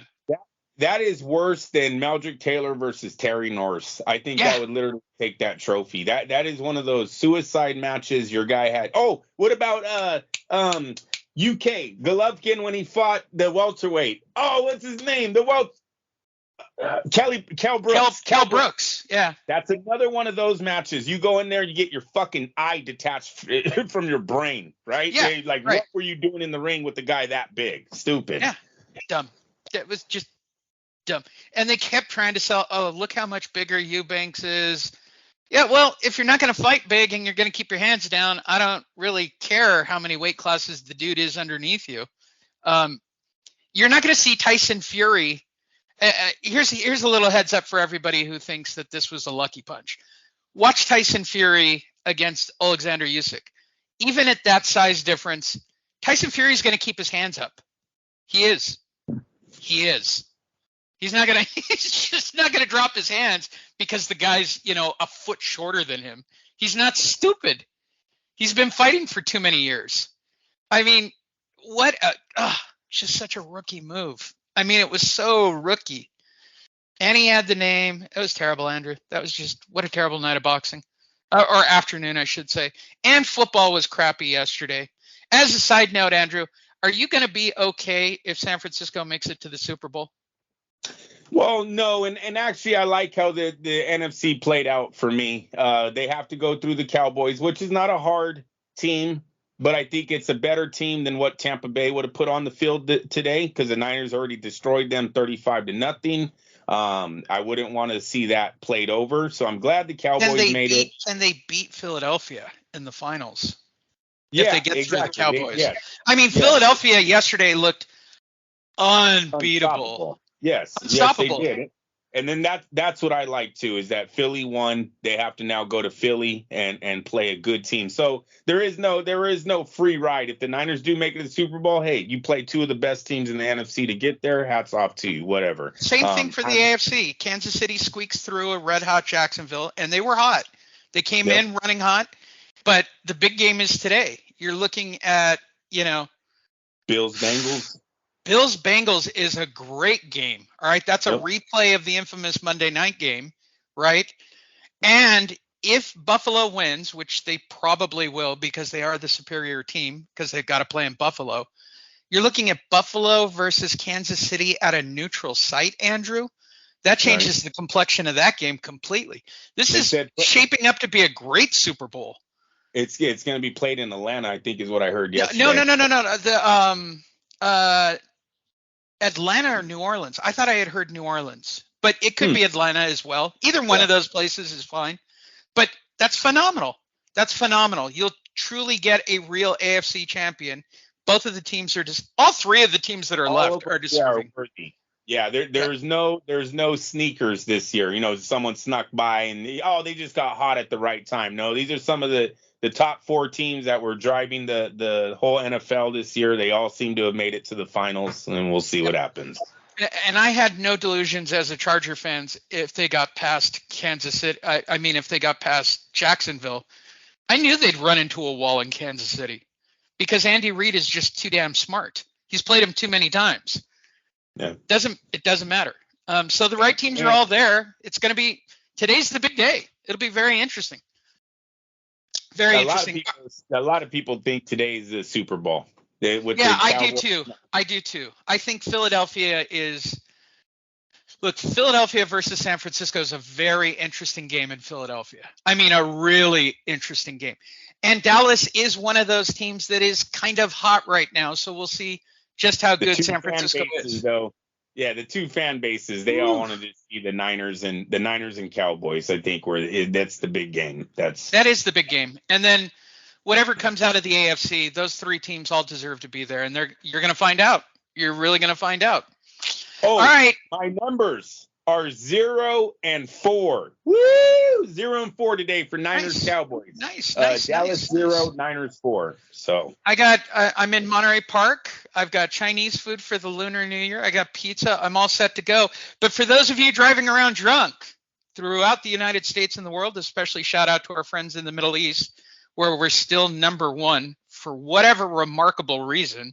I still don't understand that statistic. It's the funniest thing. It's time for Final Jeopardy.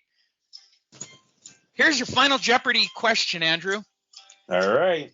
Tim Bradley was asked about Gervonta Davis and said, I hope that Ryan Garcia knocks him out. He compared Gervonta Davis to this body function. Ooh, to this body function. All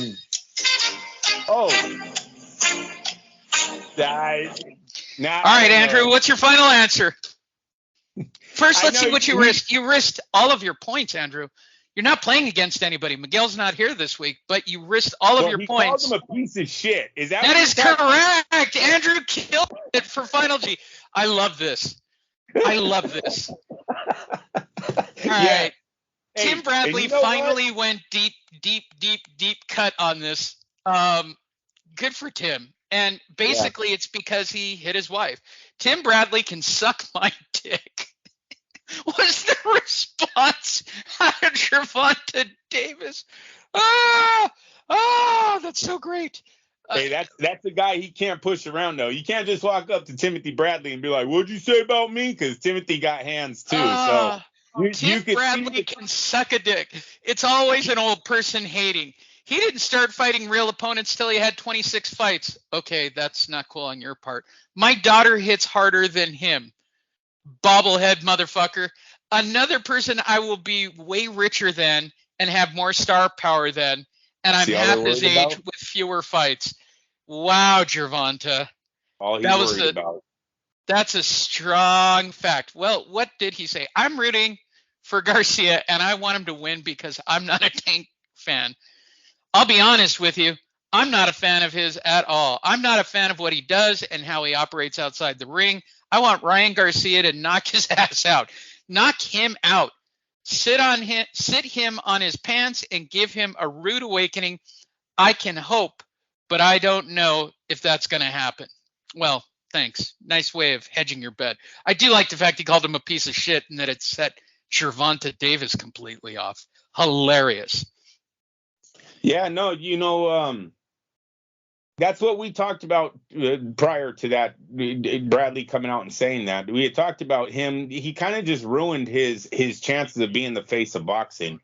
He can be interesting. He can make a lot of money. I get it, but you're now the bad boy.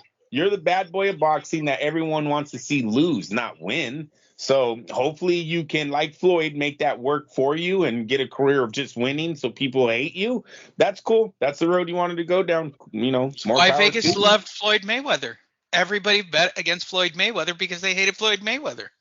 Yeah. It's a real simple principle, and Gervonta's following the template. No. Unfortunately, he doesn't have Floyd's skills. Floyd wasn't called the Tank. Yeah, so that's definite. I can't wait until we see what happens with this Ryan Garcia and Tank Davis contract situation. I hope the fight is sold. Still not signed. Still not signed. Hashtag still not signed. Or signed. Excuse me, I said sold. Signed, yes, sir. Well, there you go. That's this week's Fight Net Radio. We hope that you guys truly enjoyed Boxing Jeopardy. Test your current boxing knowledge. As always, go to our website, boxingtonight.io. Follow us on social media. We are, doing about 180,000 views per day on average. Our goal is to get it up to 1 million and become I know where all you boxing fans are. You guys are on Facebook. You're nowhere else. You're not on Instagram. Those are the teeny boppers. I'm trying to rally together all of those above the age of 35 who still love boxing and think that everybody in this sport is either smoking crack or lying. And I think we're looking for the HBO viewers. That's what we're looking for. Yeah, I'm trying to gather all the HBO people back. Maybe I should just call our page HBO Boxing. Maybe that'll work. But we do appreciate all of you for clicking, liking, subscribing, sharing. Those of you on our audio broadcast, all of you that like our posts and our videos, we do appreciate it. We'll be back next week. Hopefully, Miguel will have Tales of Cancun for all of us. And we'll see you guys next week.